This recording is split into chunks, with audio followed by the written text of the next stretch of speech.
Barabara kabisa, karibu kwenye taarifa za KTN Leo. Aliyekuwa afisa mkuu mtendaji wa hazina ya bima ya afya NHIF Richard Kerich ametiwa mbaroni.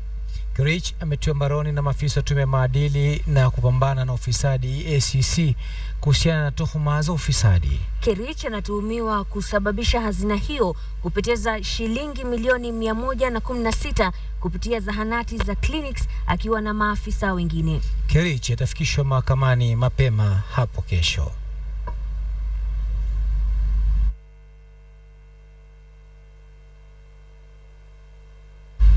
Naam, tukiachana taarifa hiyo ni kwamba washukiwa 4 wa ugaidi wameshtakiwa kwa kuhusika na shambulizi la kigaidi katika jumba la Westgate hapa jijini Nairobi, ambapo watu zaidi ya 67 waliuawa na wengine 180 kujeruhiwa. Washukiwa hao wenye asili ya Kisomali walikanusha kuhusika katika shambulizi hilo, ambapo Wakenya na raia wa kigeni waliuawa.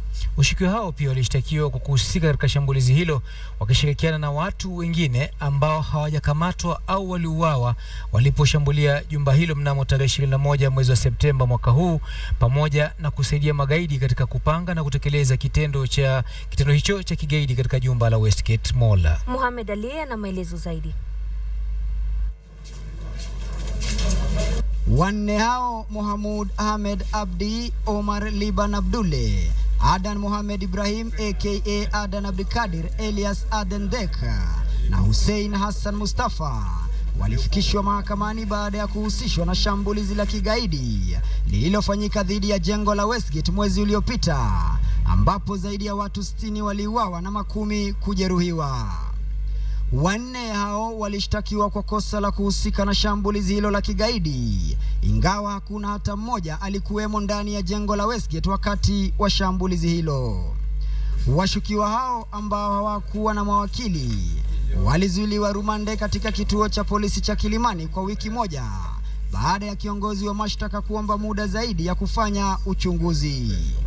Wote walikanusha mashtaka hayo, ikiwemo kosa la kuingia nchini bila vibali halali pamoja na kumiliki stakabadhi bandia za kujitambulisha. Na hatimaye watu wengine 37 walifikishwa mahakamani kwa madai ya kuhusika na uhalifu sugu katika mtaa wa Isili. Wote hao wanadaiwa kuwatoza pesa wakazi wa eneo hilo kwa lazima. Wote wamezuiliwa rumande, huku uchunguzi zaidi dhidi ya ujinsia wao ukiendelea. Mohamed Ali, KTN Leo. Naam, kwenye taarifa inayotufikia hivi punde hapa studioni na ufungamana na taarifa hiyo ni kwamba maafisa wa kupambana na ugaidi wameweza kuvamia madrasa moja huko Gilgil na kuwakamata walimu wa madrasa husika kwa madai kwamba wamekuwa kwa njia moja au nyingine wakihusika katika kuwapa mafunzo wanafunzi wa madrasa hiyo katika mambo yanayohusiana na ugaidi. Kwa mengi zaidi basi ni hapo mwendo wa saa 3 kwenye taarifa zetu kwa lugha ya Kiingereza. Kando na hayo, mwakilishi maalum wa mashahidi na waathiriwa katika kesi dhidi ya Rais Uhuru Kenyatta iliyo mbele ya mahakama ya ICC ameandika ujumbe wa dharura kwa rais wa Baraza la Usalama katika Umoja wa Mataifa wa kukataa ombi la kuahirishwa kwa kesi hiyo. Na kama anavyoripoti mwanahabari Hussein Mohamed, wakili huyo anasema iwapo hili ama agizo hili litatekelezwa, basi huenda likahujumu haki za kimsingi za waathiriwa.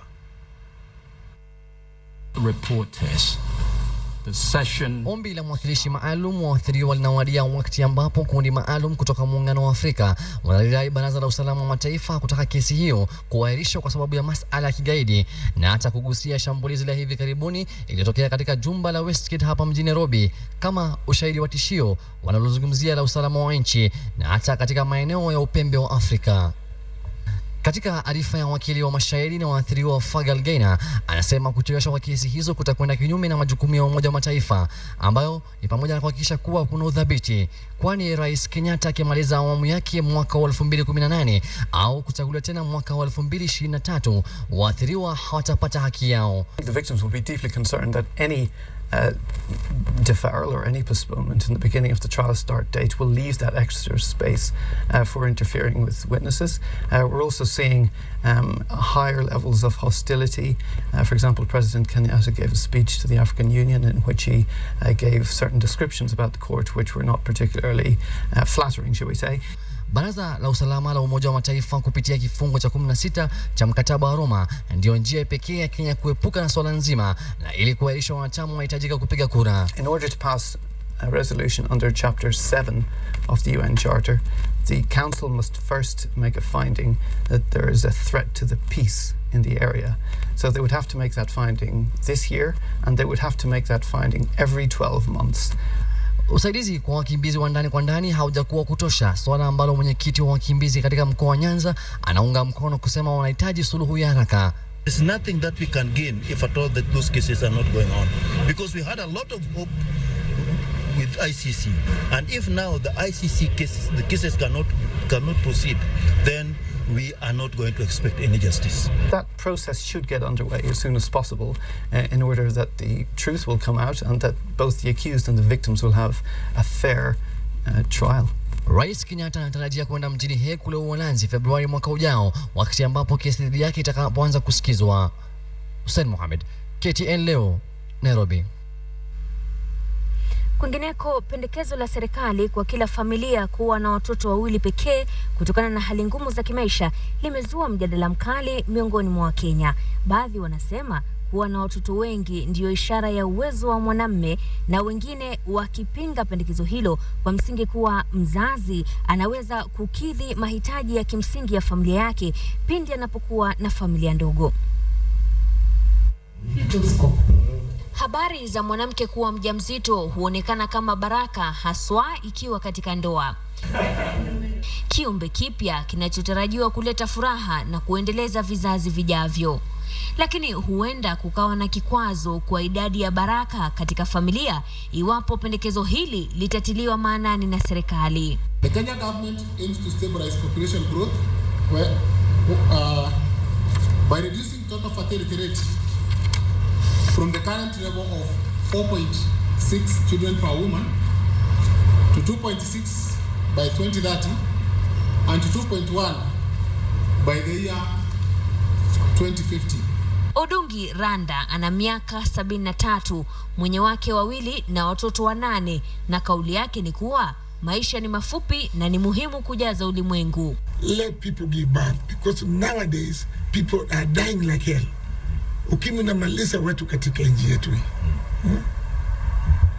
And if you control that a woman should give birth to 4 children, who knows whether they will survive?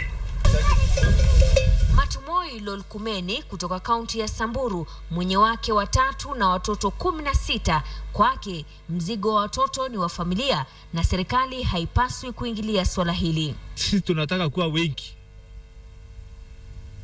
Mimi niko watoto 16. Na hiyo mimi nalisha hiyo watoto wangu kawaida mzuri. Na hakuna mtu anakuja kulishia. Hisia ambazo ni tofauti na maeneo ya miji, pengine kutokana na gharama ya maisha ambayo imekuwa changamoto haswa kwa kuwapa watoto malezi mema. I think it's a good idea because one, it's very good when you have the children that you are able to take care of. With the current situation, the population is growing, unemployment, food security. You see, if you get a lot of kids, you are unable to take care of them. Mila na kuona mbele ni mojawapo ya sababu zilizotajwa na wazee za wao kukumbatia desturi hii ya kuwa na wake na watoto wengi kinyume na kupanga uzazi. Na sisi kwa kimila yetu ya Samburu, mzee akiwa na bibi moja ana manyata. If you are a polygamist, your home will not be poor. In that house, you don't have clever people. In that house, we love the bright ones, and your home will come up. Wavyele husema palipo na wazee hapa haribiki neno, lakini swali ni fikra zipi zitajenga zaidi, za wazee kama hawa au za serikali?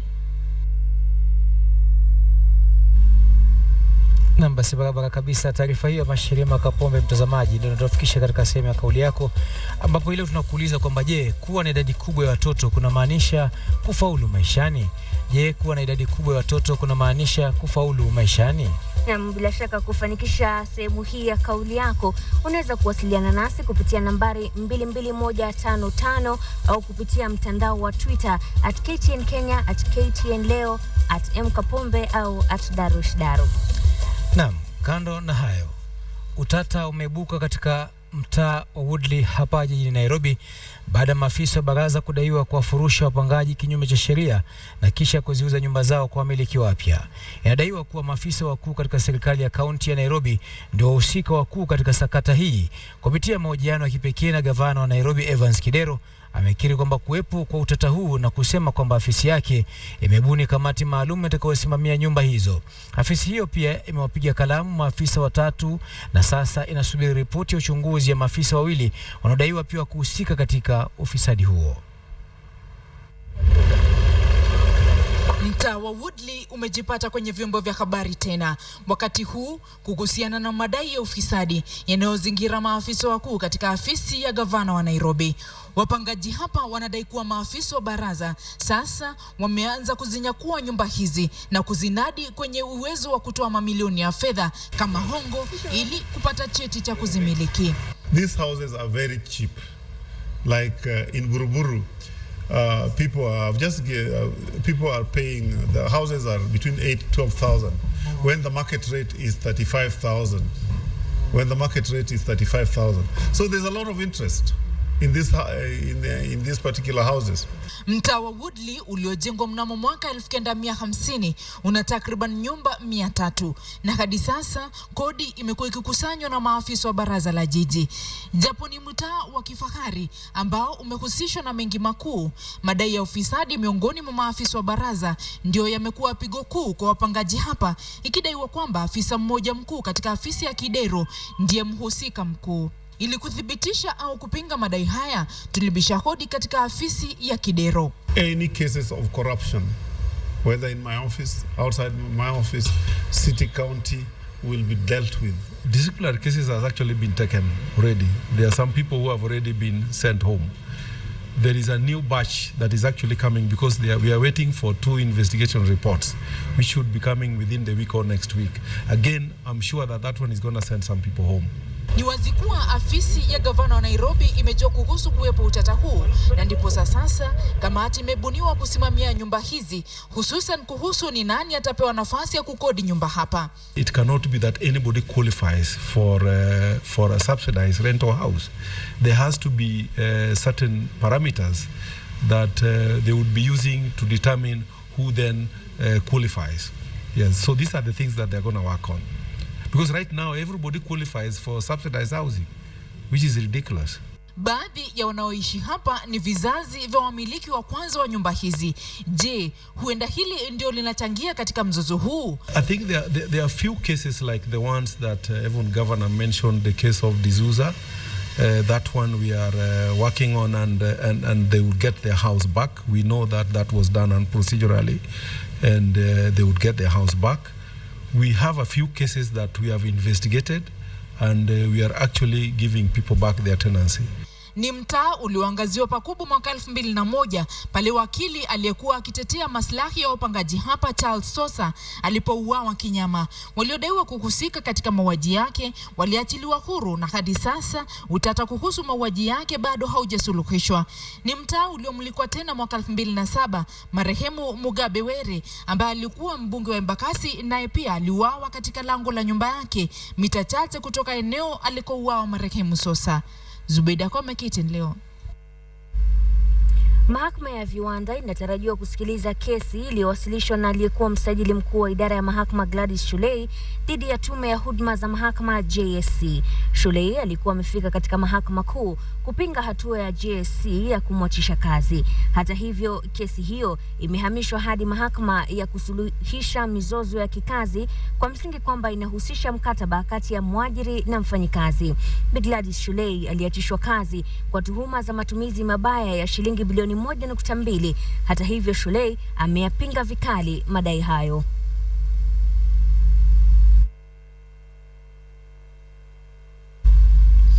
Kwingineko, mwanamume mwenye umri wa miaka 50 amefariki katika hospitali ya Maralal baada ya kunywa pombe haramu.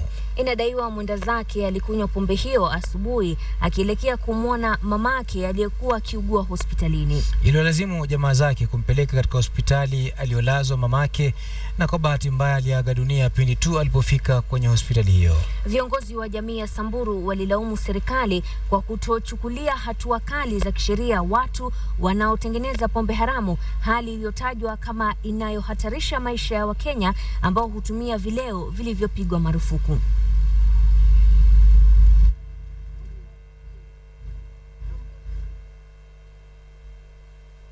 Wengi wanaozuru pwani wamesalia tu kusikia majina na sifa za wali wa nazi, pilau, biriani na hata samaki wa kupaka. Naona mate anadondoka hapa studioni, miongoni mwa mapishi mengine, lakini hawajauonja utamu huu. Je, kulikoni?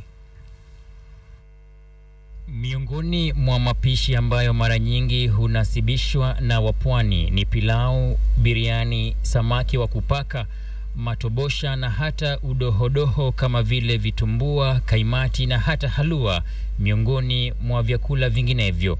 Katika hali ya kuongeza ama kupanua upeo wa uchumi wa kiutalii, mmoja tulisema ni kutumia mandhari za vyakula vyetu. Na si hayo tu, kuna vyakula ambavyo hutiwa nazi na huwa na sifa tele za kudondosha watu mate kutokana na viungo, ujuzi wa upishi ambao huleta utamu na kuacha wengi wakilamba vidole.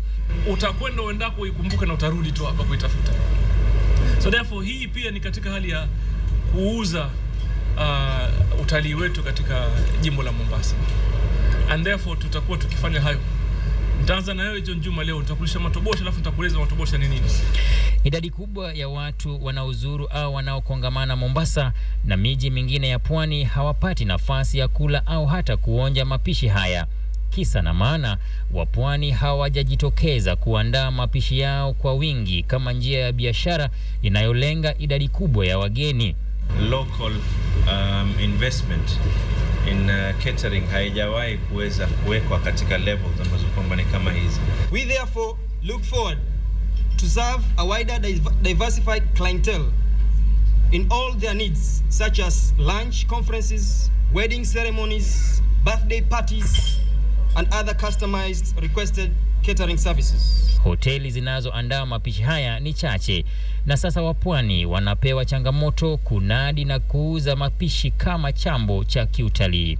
Hii ni katika njia moja ambayo kwamba kuweza kuleta utajiri katika jamii yetu. Hatua hiyo itawezesha wageni kupata mafunzo ya mapishi ya kipwani na kuyapeleka katika maeneo yao. Lazima wapanuke zaidi ya hapa, waende na nje zaidi. Jina letu la Mombasa lizidi kung'ara na lifike mbali zaidi. Hivyo basi wazazi watawaandalia familia zao vyakula vya asili ya watu mbalimbali nchini Kenya, wala si kwa kuhadithiwa au kusoma kwenye vitabu tu. Miaka 50 down the line, waje wakitembea hapa pia watasample vyakula vya hapa. John Juma, KTN, Mombasa. Yes, we do as a club have a big responsibility to play, but we cannot win this war alone as a club or as full community clubs. Many guys we have talked to who we are thinking should be able to support you are mainly crying about your supporters. What happened yesterday, I think they were overjoyed because it has been long since God took the trophy. Hapo awali kulikuwa na uvumi kuwa kocha wa Kogalo Bobby Williamson atajiunga na klabu ya Simba ya nchini Tanzania, swala ambalo alikanusha. I only got a phone call from a journalist in Tanzania mentioning something about Simba. But as I said, I'm not going to respond to rumours and stuff like that until Simba officially approach Gor Mahia. Nayo kaunti ya Kisumu haitakuwa tayari kuandaa dimba la Sekafa kulingana na waziri wa michezo wa kaunti hiyo. Ndivyo alivyonukuliwa akisema. Haya yanajiri huku shirikisho la soka humu nchini likidokeza kwamba huenda uwanja wa Moi mjini humo usiwe tayari, kwani ukarabati wake ulikuwa unaenda kwa mwendo wa kobe baada ya kuweza kuzuru uwanja huo mapema wiki jana. I want to assure all the residents of Kisumu and everyone who is a fan of football that we have been working on this stadium for the last 2 weeks. We all know that the previous contracts were given by the national government, and we have come in full force to make sure that the stadium is ready for Sekafa, which starts on the 27th. And we have even contracted new contractors who are working day and night. A lot of work has been done. We've already pushed that mess beyond the 2 gates, and as you can see, there's a fence around it. We are endeavoring to remove as much as we can and compacting as much as we can. Whatever little that will remain will be compacted and sprayed, and that health concern that we are feeling from now will be a thing of the past. Mtazamaji, ni hayo tulioweza kuandalia kwa hivi sasa penye uhai na uzima.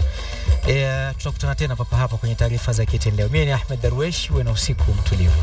Shukran sana kwa kuungana nasi na kwa wote ambao wametuma jumbe zenu. Tunani kesho majaliwa yake Maulana. Kwaheri.